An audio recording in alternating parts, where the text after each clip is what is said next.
Ils sont nombreux à avoir gravé de leurs empreintes l'histoire de notre chère nation, meurtrie par les luttes et les combats menés pour la libération de la République de Djibouti.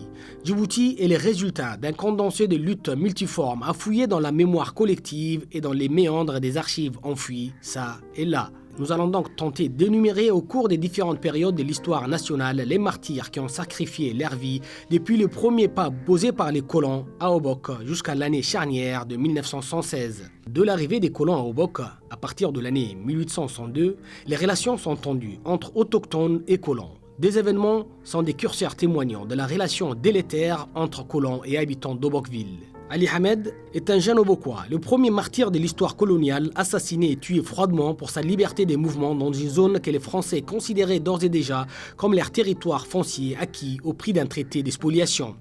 C'est la première crise politique qui interpelle l'intervention des autorités traditionnelles pour régler ce contentieux. Cette médiation n'empêchera guère le père du martyr et ses proches de se faire justice. Pierre Arnoux, explorateur français qui avait fondé le comptoir commercial à Obok en 1881, est assassiné le 3 mars 1882 par 3 autochtones. Un peu plus tard, un autre autochtone est assassiné sous un autre prétexte. Là aussi, une vendetta répare le sang versé. Que ce soit au nord ou au sud, les chefferies traditionnelles connaissent des situations périlleuse entre 1928 jusqu'à la Seconde Guerre mondiale. Le début des années 30 rime avec l'incursion et l'intrusion de l'ordre colonial dans l'arrière-pays. Cette incursion ne se passera guère dans les calmes. Les résistances vont être multiformes. Les pouvoirs coloniaux perturbent l'ordre traditionnel et les structures sociales pluricentenaires. Il organise des déportations du sultan de Gobaad, le Uta Ahmed, à Madagascar. Ces derniers décédera en déportation. D'autres chefs traditionnels qui oseront contester l'administration coloniale, à l'instar du chef de Kaboba au nord, seront aussi déportés. La première exploration du pays par les Français et la sécurisation de la voie du chemin de fer qui mettent à mal les populations implantées dans cette région, dont beaucoup se sacrifieront pour défendre leurs maigres ressources et leurs terrains de transhumance et de nomadisme. Lugas adresse un courrier officiel en 1918 à l'endroit de l'administration coloniale qui fait perdurer la marginalisation et les persécutions des autochtones exclus de la vie politique et économique.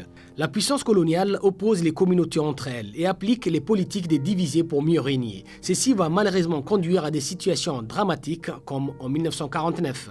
Toujours en 1949, une émeute éclata pour libérer Hassan Hanfari, alors comptable de la société industrielle de Djibouti des Sauniers. Enfermé dans la sinistre prison civile appelée tout récemment le Centre de prévention Younous Toussaint, il fut libéré par un mouvement insurrectionnel qui fut démort du côté des émeutiers. Ils sont nombreux à avoir animé la vie syndicale qui est un préalable au lancement de la vie sociale, culturelle et politique. À commencer par Mahmoud Harbi, le premier vice-président du conseil de gouvernement qui a failli faire entrer les territoires au même titre que la Guinée-Conakry d'Ahmed Sékou Touré dans les camps au non à l'Union française lorsque le nouveau gouvernement de De Gaulle proposa de choisir entre continuité et autodétermination. Syndicaliste de la lutte ouvrière en côte française des Somalie qui, de 1950 à 1957, participa à tous les mouvements sociaux. Député du territoire puis vice-président du conseil des gouvernements, indépendantiste de première heure, il est l'homme du non à la communauté française lors du référendum de 1958. Après la victoire du oui, Mahmoud Harbi quitte alors la colonie et part en Somalie, puis en Égypte. Il meurt dans un accident d'avion. Accident ou meurtre, on ne le saura jamais peut-être. Les premiers mouvements qui naissent au début des années 60 sont persécutés, bâillonnés et assassinés. Cette seconde génération de politiciens djiboutiens relève encore une fois la tête afin de libérer la CFS de la tutelle coloniale. Ces mouvements indépendantistes vont manifester d'abord en août 1966 contre l'arrivée de De Gaulle en CFS. Chaque génération ayant poussé les processus irréversibles pour l'acquisition à la marche forcée de l'indépendance, la mémoire collective retiendra également celle qui aura payé le plus de sacrifices, celle de la fin des années 60 qui aura défié le général de Gaulle au sommet de son prestige. Ces manifestations réprimées par les forces de l'ordre colonial vont provoquer la mort d'une dizaine de manifestants et une centaine de blessés à la place Lagarde. En mars 1967, suite au référendum truqué, des manifestations spontanées apparaissent à Djiboutiville, exigeant l'indépendance immédiate. Là encore, l'administration coloniale va accentuer sa répression, et notamment chez les leaders politiques. Il s'agit des leaders organisés au sein des partis politiques, le PNP, l'UDA et le FLCS, dont les actions sont décisives pour accélérer les processus souverainistes. L'assassinat tragique du syndicaliste Abdourahmane Andoulé marque la fin répressive du régime en place dont la dérive autoritaire fige les positions. Les exemples ne manquent pas, comme à Poudrière. L'on embarquait tout le monde, hommes, femmes et enfants, par dizaines de milliers dans la poudrière, battus, comptés, triés, manipulés comme des bêtes.